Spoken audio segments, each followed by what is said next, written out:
In this video, I'm going to show you how to hike to the wave, which is definitely worth your time. And it's not just the wave that's beautiful, but there's a ton of small hidden spots all around it which are worth your time, worth all of the effort to get here.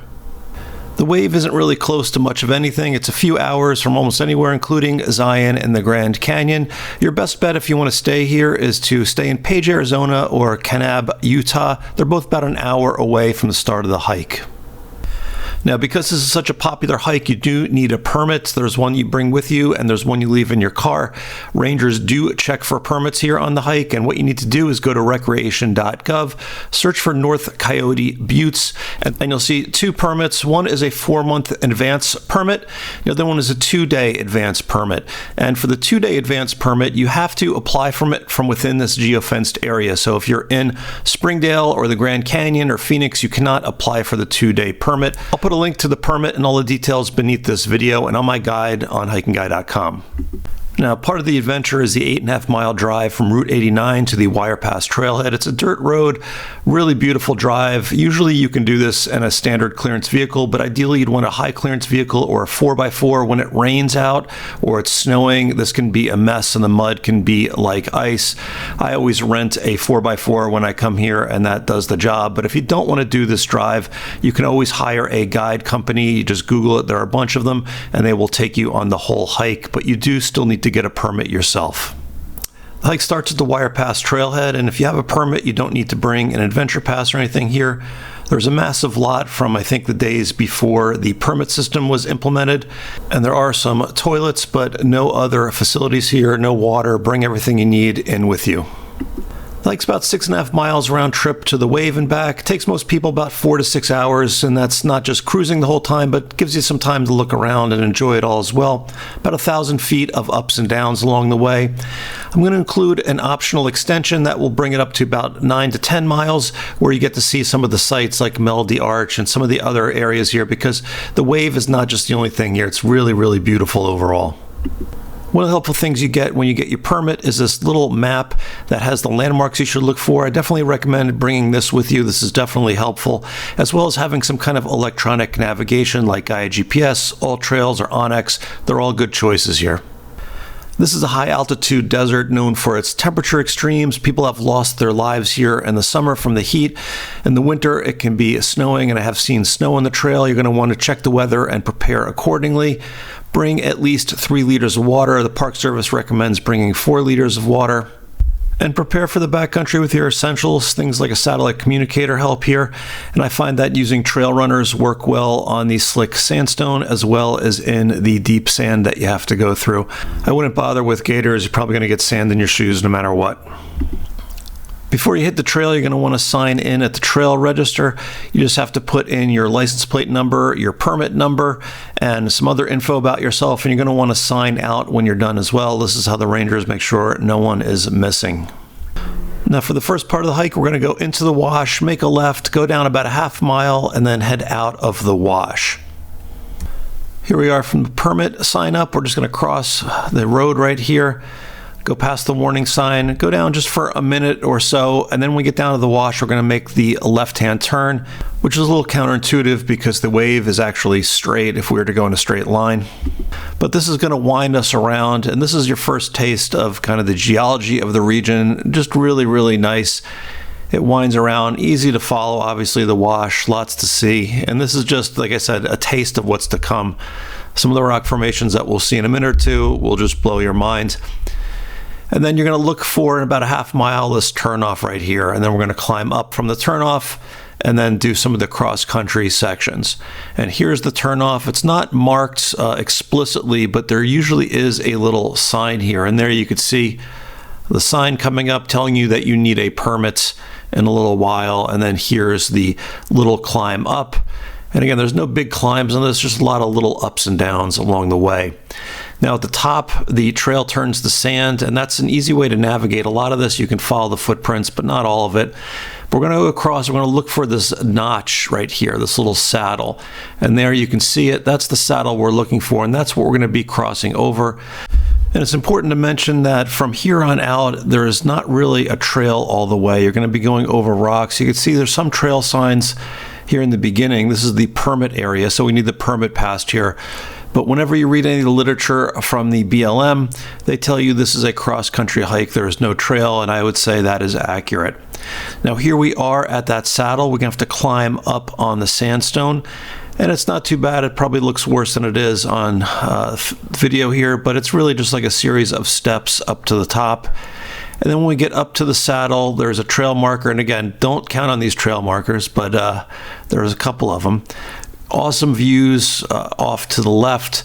But what we're going to do on this section, and this is where the cross-country part kind of comes in, is we're going to follow the steep section on the right. We're going to keep that steep section on the right of us without going up it, and then basically not go downhill off to the left. And if you look on the map here, you can see it sort of follows the ridge of the steeper section. And we're going to head toward a section called the Twin Buttes. Now, you can't really see it too well on here, but that's it. And we're going to go around to the right of it.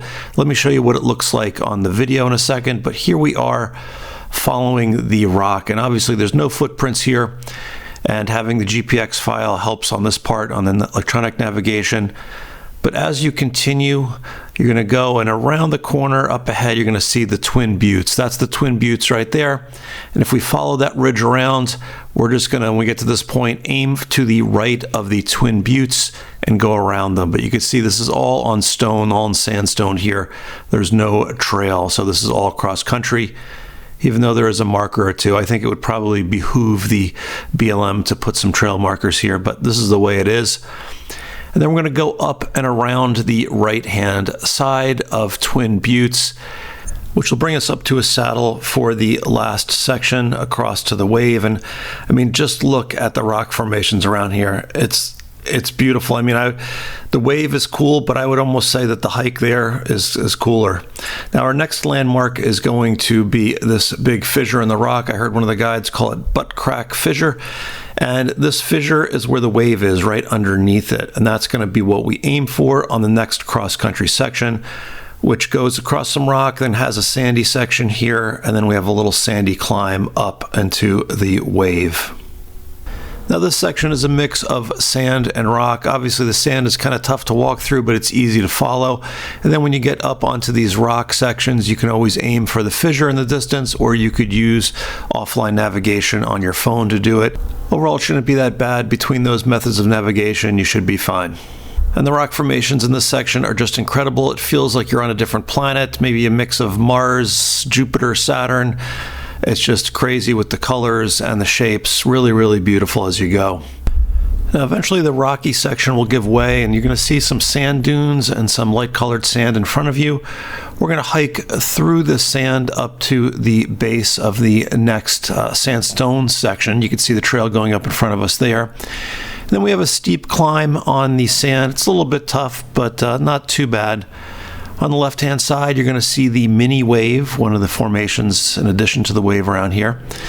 And at the top of the climb, you're going to come to the entrance of the wave, and you'll know when you're here because it is spectacular.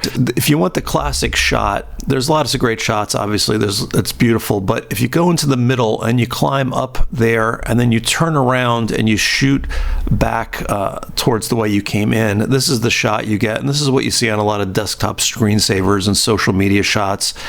But there's lots to see. If you keep climbing all the way back up towards the top and you turn around, you'll see there's lots of different viewpoints, lots to see here. So I recommend exploring this area. Take a break, have some lunch, check it all out. There's a lot here, but if you want to keep going, let me show you another little stretch. It'll go up to the back side of this, where we'll get to see even more things. Now, the attractions I want to show you are up above the wave, and if you were to look on a map, you'll see there's a trail going straight up there. Now, this is really steep. This is what it looks like from the top looking down. It's actually easier going up. I've done it going up. Going down is pretty hairy. I wouldn't recommend doing it that way. Instead, what I would do is backtrack a little bit, and we're going to do a big loop around this formation and go up in a little more gradual way. You can see here the trail goes around. It's this red trail, goes around, and then climbs up gradually up the backside, and then we go in through the backside and up to the top, and it's a lot more gradual, it's a lot safer, and we can see some of the cool rock formations up here like Melody Arch. So to do that back loop, after we leave the wave, instead of making the left at the mini wave, we're going to make the right, and we're going to pass the mini wave on the right-hand side. That's the mini wave right in front of us. We're going to pass that on the right, and don't expect a lot of footprints. Don't expect a trail here. There's a trail on the map, and there's definitely a way that people do it. There's a worn trail here, but you can see that it's not as traveled as the main area, and having the track on your phone is going to help you out here. Now, once you do the main loop around to the other side, you're going to see in the distance some of the spires. That's the top up on the left there. And you're going to aim for that like hamburger rock. It's not the Big Mac. That's another formation close to here. But we're going to aim for that. We're going to pass to the right of that as we climb up. And after the sand, we're going to be on the slopes here. And it's not, you know, it's a little steep in places, a little hairy. It's going to require a little more effort than before. And as you climb up here, you can get nice views of the teepees off to your left. Those are called the teepees over there. And there's lots of other formations that have absolutely no names that are just incredible as well. Now, when you get to that rock I showed you earlier, we're going to pass to the right of it, and we're going to keep hooking around to the right, like I showed you on the map earlier.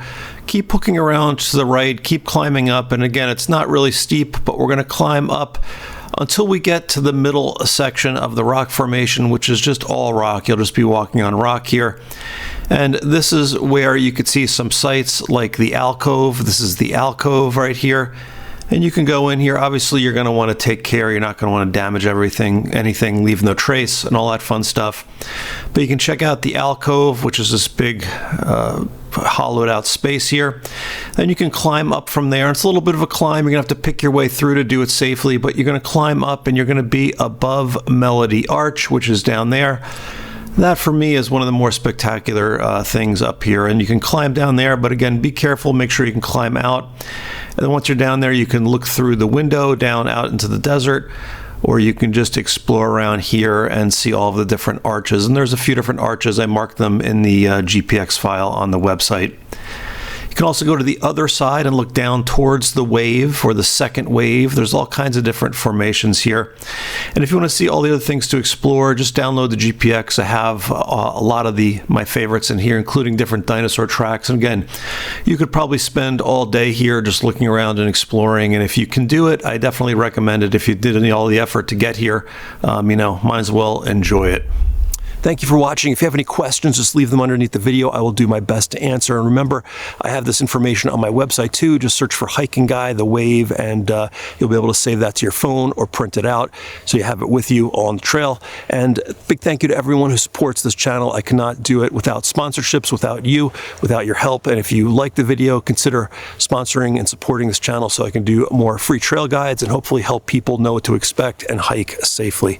All right, guys, thank you so much, and I'll see you out in the trails.